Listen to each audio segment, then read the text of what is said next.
আধুনিকতার ছোঁয়ায় অনেক কিছু বদলে গেলেও গ্রামীণ সংস্কৃতির এই ঐতিহ্য এখনও টিকে রয়েছে। আমাদের দেশে মাছ ধরার অন্যতম প্রধান উপকরণ হচ্ছে এই রাবানি। রাবানি ছাড়াও এই ফাঁদকে বিভিন্ন অঞ্চলে ঘূর্ণি, আটল বা চাই বলা হয়ে থাকে। দর্শক, আজ আমরা দেখব কিভাবে বাঁশ এবং প্রাকৃতিক উপকরণ দিয়ে তৈরি করা হয় এই মাছ ধরার ফাঁদ। প্রথমে বাঁশ চিড়িয়ে ফালি ফালি করে বানানো হয় চিকন কাঠি।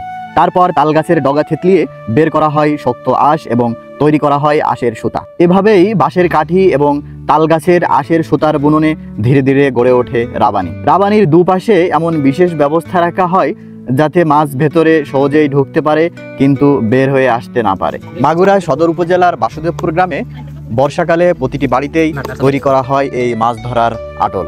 খালে বিলে এমন করে সারিবদ্ধভাবে এই বিশেষ ফাঁদ পেতে রাখা হয় মাছ ধরার জন্য। গ্রামের মানুষ শত শত বছর ধরে এই ফাঁদ ব্যবহার করে মাছ শিকার করে আসছে।